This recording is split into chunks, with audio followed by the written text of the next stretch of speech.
Thank you, Vincent, for a great session and insights. Our next session is about CISOs. What does the CISOs worry about every night? What keeps them awake? What are the challenges they face? And how do they resolve them? Do they take defensive approaches or offensive approaches? Are they proactive measures or reactive measures? It is going to be moderated, and it's my pleasure to welcome Gaurav Banga. He's an IIT product, multiple exits, serial entrepreneur, but also a technologist at heart. Gaurav? Thank you, Sam. So while we get settled, welcome to the CISO panel here, and I'm very happy to have a esteemed panelist over here. Let's just start from the other side with Nicole and have everybody introduce themselves. Nicole. Hi, I'm Nicole Gray. I am the Senior Director of Security and Compliance for a healthcare analytics company out of Washington, D.C. called Inovalon. My name's Alex Stamos. I'm the CISO at Yahoo, which is a fantasy football company that also runs a couple mailboxes. That's a tough one to copy, right? Yeah. Hi, I'm Shouvik. I run the technology vendor management function for Bank of the West, which many of you may know is also part of the BNP Paribas group. Great. Well, and you all know I'm Gaurav Banga. Thanks, Sam, for the introduction. I'm the CEO and co-founder of a company called Bromium. So, mid-sized startup, financial services, big company, internet services company, and then finally healthcare. So we have over here a good cross spectrum of what we call corporate America, right? So let's just start off with what's the topic over here. I mean, I'm sure every one of you has at some point of time woken up, opened the newspaper, or gone to a website, news website, and said somebody got breached. Right? This is top in front of everybody. You had the president coming over here a few months ago to Stanford and talk about the cybersecurity initiative. Okay, well, let's just take a step back. The President of the United States is talking about cybersecurity, so something's important over here.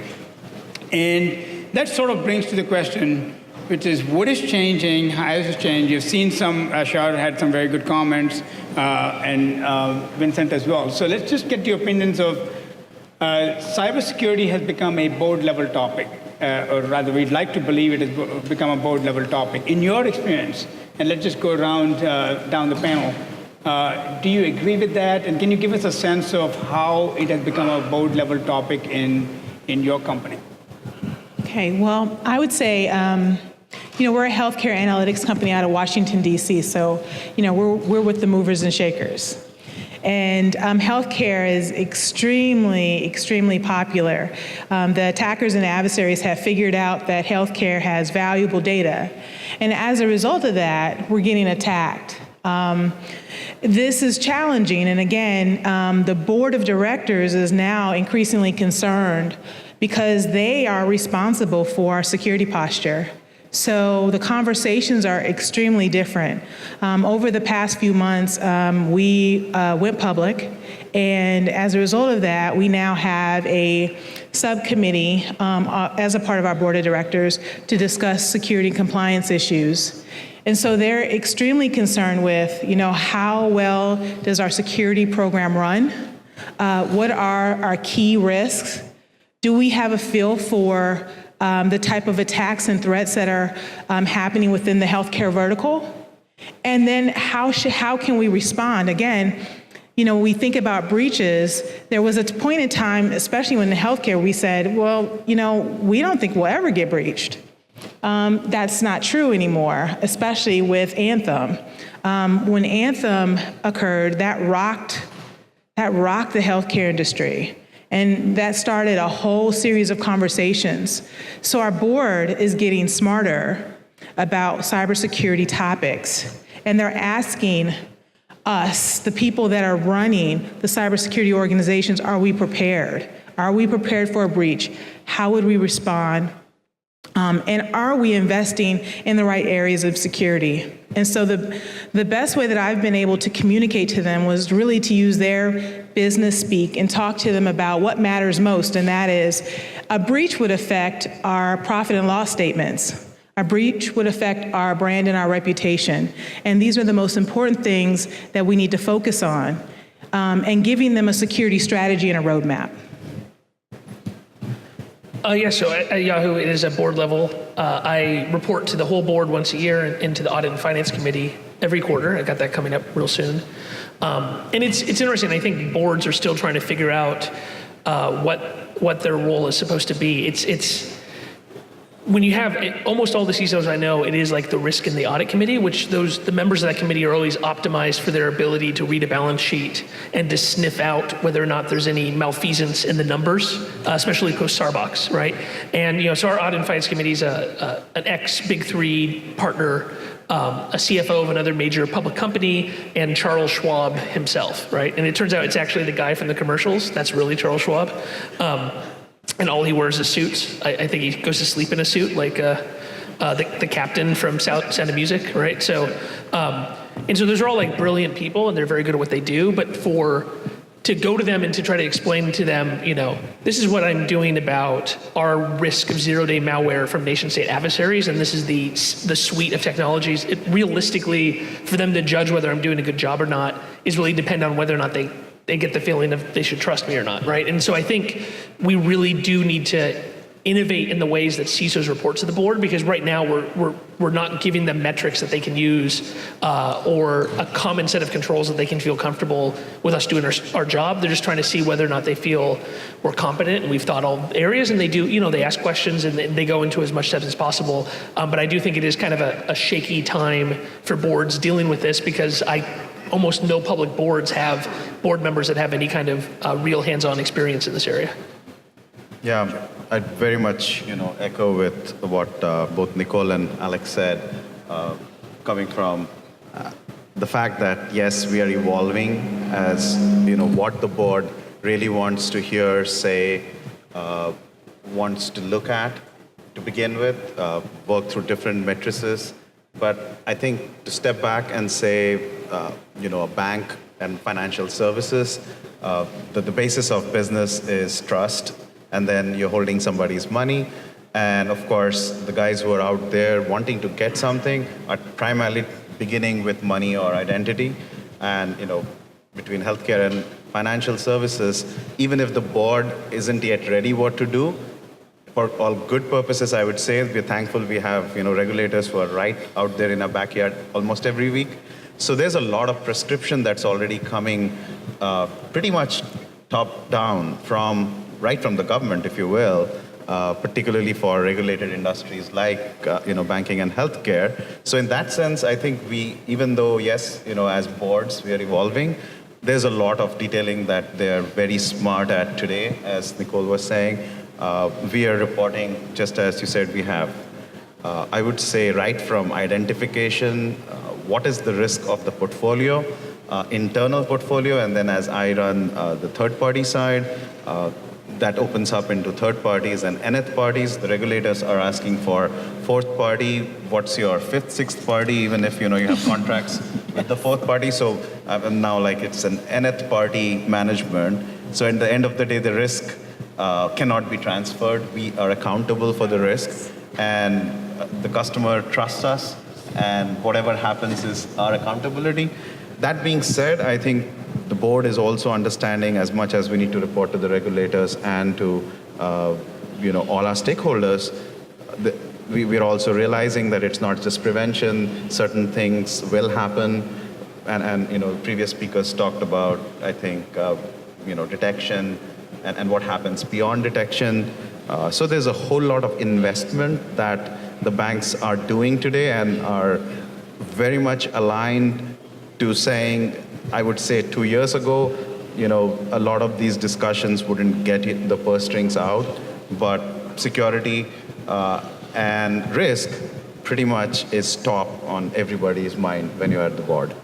And do you guys feel the same way in terms of, so to summarize that, I think what Shouvik was saying is budget, right? So if you are thinking of security, budget certainly is, there is more flexibility on budget. Is that what you're seeing too? That the boards are willing to spend more to get the additional, I guess, warm and fuzzy that the risk is lower?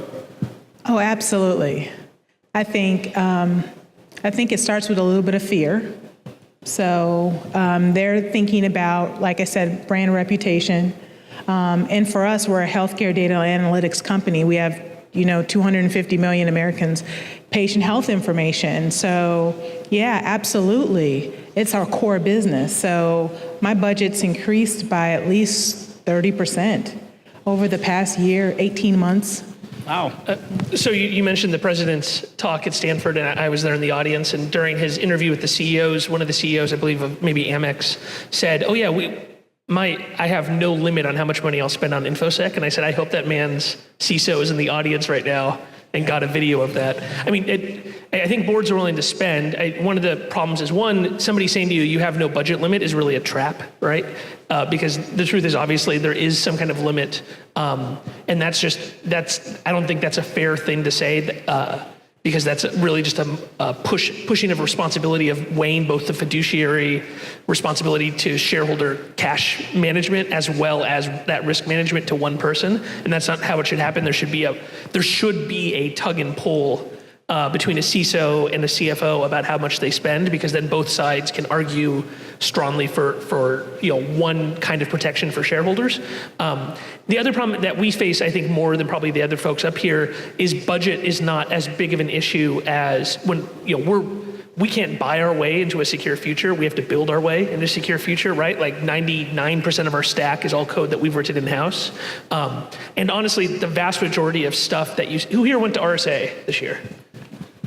Yeah, so like 90% of the stuff that you guys saw on the floor at RSA is crap and it doesn't work. I'm just sorry to pop your bubble. The vast majority of security products out there, obviously not Bromium, but the vast majority of your competitors don't work, or if they work, but they only work in very specific set of circumstances, and the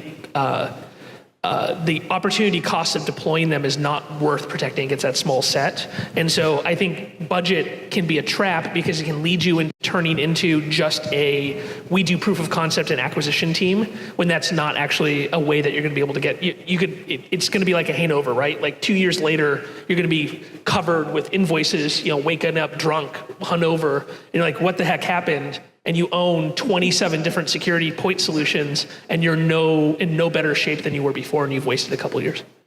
So let's move on to a slightly different topic, which is, if you were to describe to your board, your CEO, your customers, and you say, okay, well, what has changed? And whether it be more mobility, more cloud, more activity by the adversary, if you had a single sentence, if you will, to describe what has changed and why the old stuff that used to work doesn't work anymore, what would the sentence that you would use to describe it? And again, let's maybe start with Shouvik here this time. Sentence is tough. One or two sentences, yeah, just simple. Something that the people in the audience can take away from. Right? The boundaries have really completely broken. So I guess that's the sentence, that anything is possible from anywhere, and you have to provide that security at every point. I used the two words I would use is trickle down. The advanced skills that you'd see, like that the People's Liberation Army used against Google in 2009, are now in the hands of every 17-year-old in Eastern Europe and in Southeast Asia. So the trickle down of skills has made things much more difficult. Trickle down of the nuclear weapons of cyber down to everybody, right? To organized crime. Right, exactly. Like nuclear weapons is a great metaphor because it cost us like a huge percentage of GDP to build the first nuclear weapon, and then the Russians got most of the secrets from Klaus Fuchs, and it was cheaper for them, and then it was cheaper for the Chinese, and and so on and so on. But there's at least a basic industrial process you need to build a nuclear weapon, right? You have to be able to get yellow cake and to centrifuge it and to do a bunch of, build high performance explosives. Whereas there's the industrial base necessary to do a cyber attack is a laptop, right? And so the knowledge trickles down just like with weapons of mass destruction, but there's no barrier at the bottom of what you need to pull off an attack. I think the adversary has awakened. I think that they have discovered a way to monetize crime on the internet. And data is everywhere. So if I want to learn about how to hack into somebody's home system or ADT or something, I can certainly do that by looking on the internet. So it just makes everybody as an adversary. So it's a different mindset now. So it takes a lot more for us to protect against that. Yeah, I mean, just to put it in context, we saw a lot of numbers in the last presentation, and you have to ask what's behind the numbers. And what we heard over here is the world is a lot more complex, and there's a lot more that the adversary has available that was previously considered nation-state level, nation-state grade, very expensive to develop, but now it's developed so it can be used by anybody. And then perhaps one additional thing that I think we all know is there's a lot more online now, right? There's a lot more stuff valuable right now. So in the old days, there wasn't much online. I mean, what was there? Some university professors' research reports, which were going to be published in a few months anyway. But now you have, healthcare data of 250 million Americans, right? So that brings us to our last question before we take some questions from the audience. If you were to think of, the one and the single thing that President Obama mentioned in his, initiative a few months ago, which is the notion of data sharing. So if we all collectively got together and joined hands on the threats that were facing each other, how do you guys think about it? Is that going to be, hey, the President of the United States, he's asked one thing that he can do, and he said data sharing. What do you guys think about that? And we are going to get very political over here. So, being in Washington, D.C., so, kind of moving with the movers and shakers, I think it's noble. But is it doable? I don't know. Again, I work for a for-profit organization, and the thought of sharing information with my competitor is challenging, and something that my board may not be comfortable with. I know that when I discussed joining the National Healthcare ISAC with them, they were concerned, like, how much data are we sharing? Who are we sharing it with? What does this data look like? And maybe we should consume it first before we share. So again, I think it's noble, and I think it's the right thing to do. I just don't think that people are going to be comfortable with it in organizations until they can really better understand how much data we're actually sharing, and to ensure that that data can't be used against us in some form or fashion. Alex. Yeah, so two industries have already really gotten deep into this. Shouvik can talk about FSISAC, which I know you guys are a member of, and we're a member of, which is the financial services group that does a lot of that. And then as a tech company, since those Aurora attacks in 2009, those attacks were carried out on 35 different companies at once, all with the same malware, all with the same control channels, all with the same practices and procedures. And that was a great wake-up call to the tech industry that information sharing could be very effective. So, since then we have been a part of a group with all the other tech companies in the Bay Area and around the United States, where we do first manual information sharing and now automatically through a platform that Facebook runs called Threat Exchange. And that is very effective. If Google finds what they think is a foreign government control channel IP address, they upload to Threat Exchange, it automatically gets pulled down by us, we automatically run it past our DNS logs and our NetFlow logs, we automatically generate an alert, and that could be within minutes of Google finding it. And so I think information sharing is great. I think the reason that people in DC focus on it is because it's not controversial, and it costs nothing for the government, and it's easy to pass in a gridlock Congress. And so that's why it's all we've been talking about. I'm actually heading out to DC this weekend to talk about the cyber bill with some members of Congress. And we are pushing for other things other than info sharing, because honestly, legal protection for information sharing are not necessary. We're doing it right now, and never have the lawyers come to us and said, you have to slow down, you have to stop. There's really no legal impediment, since we don't share user content data. And I'm sure, for healthcare, they'd never share health personal information. It's not really a problem. Yeah, I think it's all in the details, and Alex got that right. It's already happening and has been happening. If today, and we're talking 0-day attacks and exploits. The reality takes, as we know, as a stat, like about 210 days or something before in the industry anybody is able to detect. That's the average in the industry, that you detect a breach has happened. So, on one side, we were talking about, 0 day, what is going to happen. On the other side, for a year, people are playing into your system and could do anything that they really want to do. So, you can have the politics of it, but I think if you look at, whether it's the FBI, the security agencies, the industries, the regulators, they're up there every night, syncing data across. But then that data, again, is not customer information, detailed information of that sort at all. It is all about the processes, the systems, what's coming out there. It's in the detail, and I think that's always been happening. It's only going to get more and more. The thing to remember here is that just as the boundaries are breaking, right, you also, and a lot of these attacks are not necessarily all going to be outside. It's going to be in your population. It's often going to be right from inside.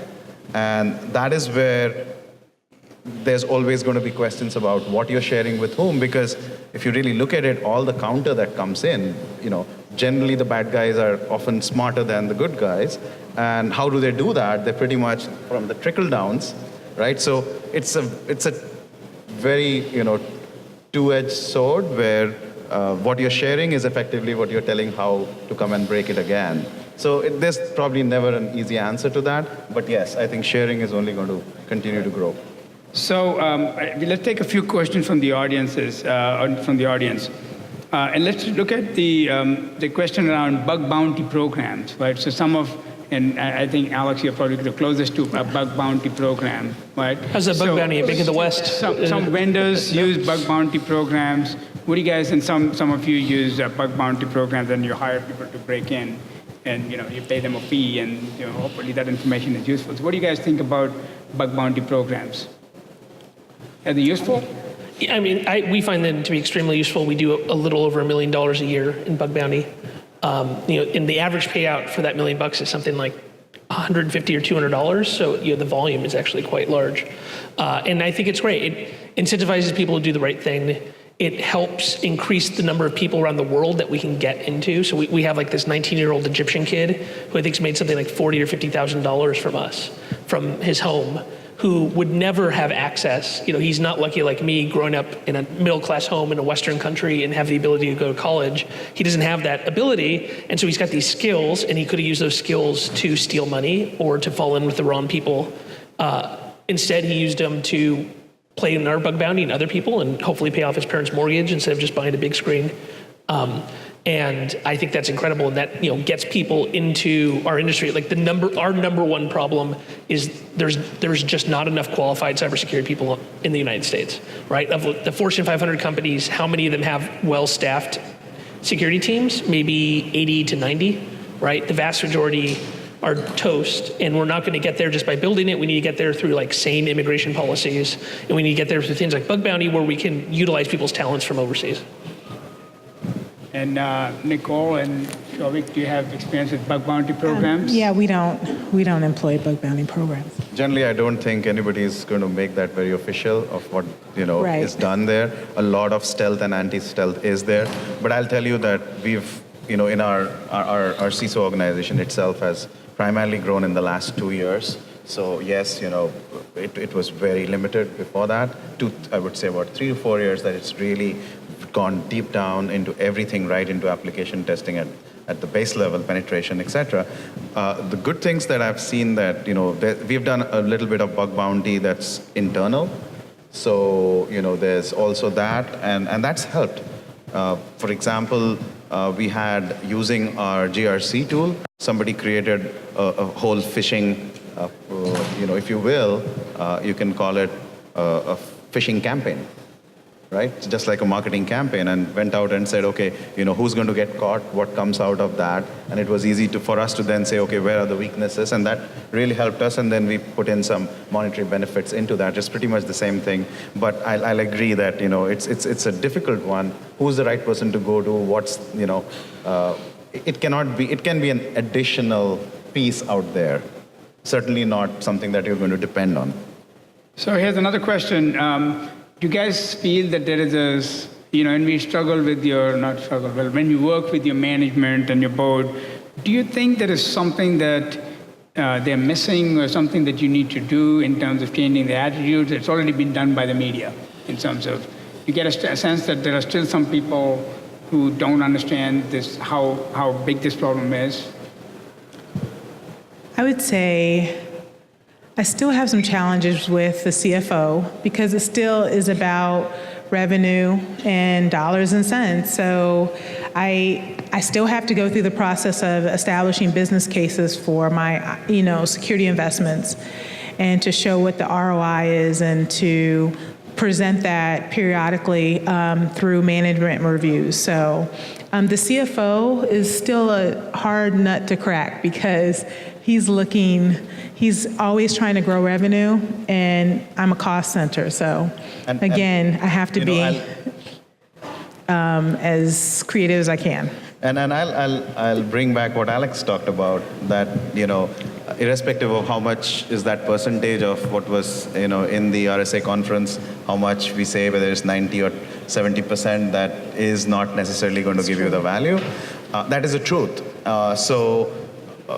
It's not that, yes, the purse strings are open and just go and get and build, an empire of 50 different solutions. And at the end of the day, what people don't realize, this is just like when we started in banking doing AML, anti-money laundering, normal BSA. These are acts from 30, 40 years ago. When we all started these, you would have, the great system. You spend so much time, money, put the system up. What they forget is now the system is going to give you 1 million alerts a day. And then what do you do with that? Yes. So you take the Target example and, multiple of them. It was there. People knew about it or something flagged it. What do you do about it? Which one is going to change into what? So, the money has to go in the right place. It's not an easily done science, but yes, you cannot just say that I'll just put N number of, dollars out there and stack up my solutions. The solutions have to make sense, and there has to be a process as to, at the end of the day, am I securing the data that I need to secure? And, before we end up and wrap up, we have another 58 seconds. Do you guys, you're in this security business, the hardest business. Are you going to recommend people out here, would you say you're having the time of your life or you hate it? So let's start from Nicole. Any last words of guidance or whatever to our members of the audience? I love what I do. Alex? I love it. Oh, I think it's great because, security is the only part of computer science that gets worse every year, right?